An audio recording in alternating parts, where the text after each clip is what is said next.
नमस्कार बंधु भगिनी।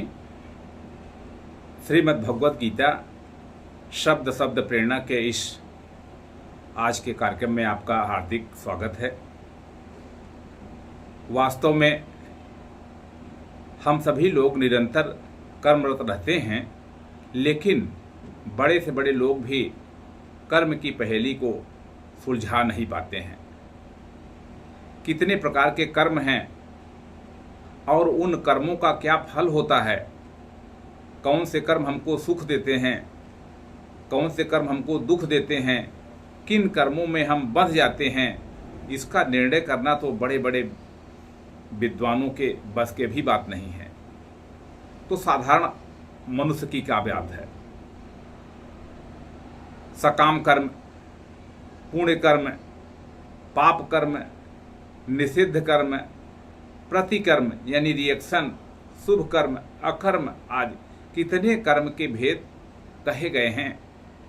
तो कुछ कर्म ऐसे हैं जिनसे हमको बंधन हो जाता है, हम बंधन में जन्म मरण के बंधन में बंध जाते हैं, या कहिए कि हमको प्रत्यक्ष उनसे दुख मिलता है। कुछ ऐसे कर्म होते हैं जो आज फल नहीं देखते हैं, लेकिन बहुत लंबे समय के बाद फल देते हैं, लेकिन फल देते हैं।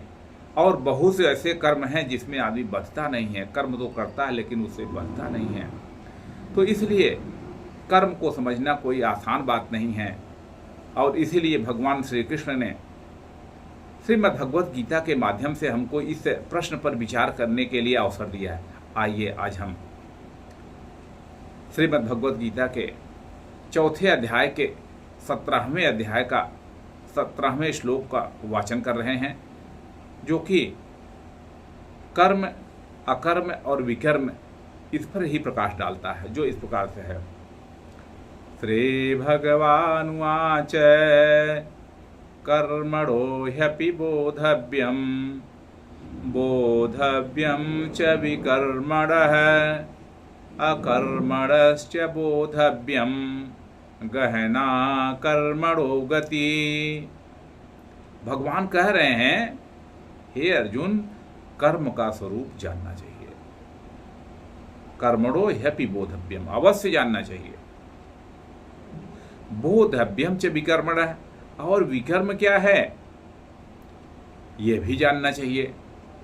तथा अकर्मणश्च बोधव्यम, अकर्म क्या है यह भी जानना चाहिए, क्योंकि गहना कर्मणो गति, कर्म की गति बड़ी गहन है।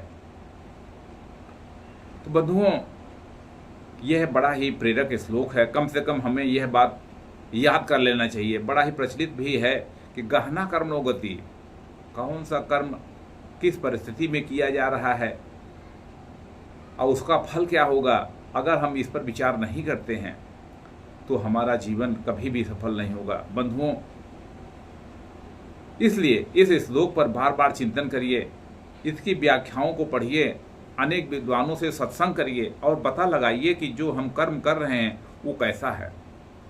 वास्तव में तो भगवान ने कहा है और शास्त्रों में भी कहा है कि जो शास्त्र विहित कार्य हैं वही कर्म है, लेकिन इतना ही नहीं है। किस भाव से कौन सा कर्म किस परिस्थिति में किया जा रहा है एवं किस स्थिति में किस मनुष्य के द्वारा कौन सा कर्म किया जा रहा है, यह सब लोग नहीं जानते हैं। तो इस पर विचार करना चाहिए। तो इसलिए आइए हम थोड़ा इस पर और चिंतन करते हैं कि बंधुओं, जो बात कही जा रही है कि कर्म को तो जानिए, तो शास्त्र विहित जो कुछ कर्म है वही कर्म है।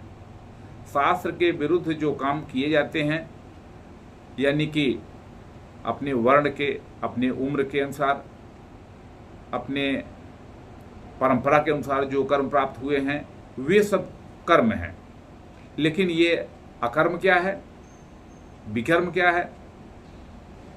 तो जो कर्म बिना अहंकार के भाव के किए जाते हैं, कि हमारे अंदर उस कर्म को करने का कोई अहंकार नहीं है, यानी कि वो सकाम नहीं है, अपने लिए नहीं किया जा रहा है, तो ये बात समझना चाहिए। और ये भी बात है कि भाव के अंतर से ही जो अकर्म है वो विकर्म में बदल जाता है और विकर्म कर्म में बदल जाता है।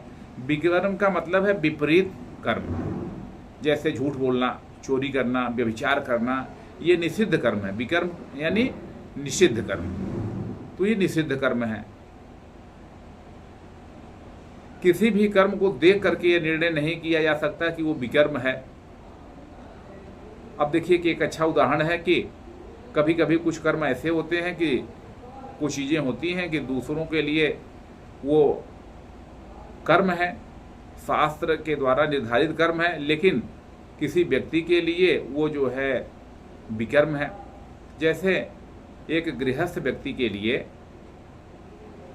धन कमाना यह शास्त्र के अनुकूल कर्म है। स्त्री के साथ संग करना यह शास्त्र के अनुसार निर्देशित है। लेकिन अगर वही व्यक्ति जब सन्यासी हो गया तो सन्यासी के लिए धन और कामनी यानी कामनी और कांचन का त्याग करना आवश्यक है। अगर वह यह काम करता है तो उसके लिए यह पाप कर्म है, निषिद्ध कर्म है। बंधुओं, जिस कर्म में क्रिया होती तो है लेकिन कर्ता भाव नहीं आता है, विकार नहीं आता है, वे सब अकर्म कहलाते हैं। और अकर्म होने से व्यक्ति कर्म बंधन में नहीं बचता है। तो जो बड़े संत हैं, बड़े महात्मा हैं, बड़े योग्य लोग हैं, वे अपने आप को पहचान लेते हैं और उनके अंदर अहंकार का भाव तिरोहित हो जाता है। वे ये मान लेते हैं कि प्रकृति के द्वारा सब कर्म हो रहा है, हमसे कर्म कराया जा रहा है, मैं कर्म का कर्ता नहीं हूँ। तो स्वयं को जानकर होने वाले जो कर्म हैं वे विकर्म हो जाते हैं। दो प्रकार से बातें समझ सकते हैं कि जैसे कि कर्म किस प्रकार से बांटते हैं। तो जो एक सोने की जंजीर है और एक लोहे की जंजीर है।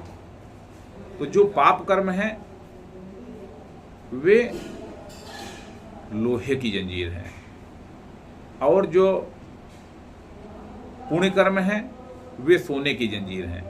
लेकिन जंजीर तो जंजीर है, और चाहे सोने की जंजीर हो चाहे लोहे की जंजीर हो, वो जंजीर तो आपको बांधेगी ही। तो कर्म करके आदमी बंधन में फंस जाता है। तो इसीलिए श्रीमद् भगवत गीता में निष्काम कर्म की बहुत बड़ी महिमा गाई गई है कि जब हम कामना रहित होकर के लोक के हित के लिए, सभी प्राणियों के हित के लिए, भगवान ने स्वयं कहा सर्वभूत हितेरथा, जो व्यक्ति सबके हित के लिए काम करता है उसका कर्म उसको बंधन में नहीं डालता है। तो इसलिए बंधुओं, हम सब लोगों को ये जो कर्म है और विकर्म है और अकर्म है, इसके बारे में निरंतर विचार करना चाहिए, क्योंकि भगवान स्वयं कह रहे हैं कि गहना कर्मणो गति, कर्मों की गति बड़ी न्यारी है। इसलिए जो कर्मों का मकड़ जाल है उसमें हम सब लोग बंधे हुए हैं। आप साधारण जीवन में देख लीजिए, हम कौन से कर्म कर रहे हैं जिनसे हमें दुख मिल रहा है। भोजन करने बैठे तो भोजन करना एक कर्म हो गया, लेकिन भोजन करते समय भोजन में हमारा मन नहीं है तो क्या होगा? क्या भोजन वो फलदायी होगा?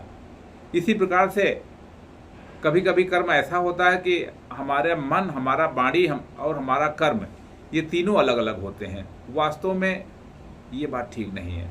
ये शास्त्रों में कहा गया है कि हमारा भाव, हमारा विचार, हमारी वाणी और हमारी क्रिया, ये सब एक दिशा में होनी चाहिए। जितने ठग प्रवृत्ति के लोग होते हैं वे जब किसी को ठगना होता तो बड़ी मीठी मीठी बातें करते हैं।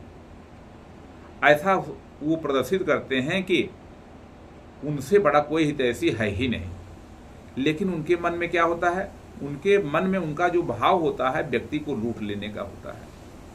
इसी प्रकार से अनेक प्रकार के भाव हैं कि आदमी, कभी कभी एक और उदाहरण दिया जा सकता है कि जैसे मान लीजिए कोई एक व्यक्ति है और वह गया स्कूल में पढ़ाने के लिए या कहीं नौकरी करने के लिए गया। अब उसके घर में उसकी पत्नी के साथ कुछ कहासुनी हो गई। अब वो जब अपने ऑफिस में बैठा हुआ है तो वहाँ वो ऑफिस का काम कर रहा है, लेकिन उसके मन में क्या चल रहा है? उसके मन में बात यही आ रही है कि आज हमारे घर में जो झगड़ा हुआ है, वो घर में बैठी हुई पत्नी क्या सोच रही होगी, उसने हमारे लिए जो ये अपशब्द कहा है, ये तो गलत बात है। तो वो शरीर उसका वहाँ है, वो अपने शरीर से कुछ काम कर रहा है, लेकिन उस घर में उसका मन नहीं है, उसका मन तो उसके घर में है। इसलिए जहाँ मन होगा, मन से इसलिए पाप और पुण्य ज़्यादा होता है।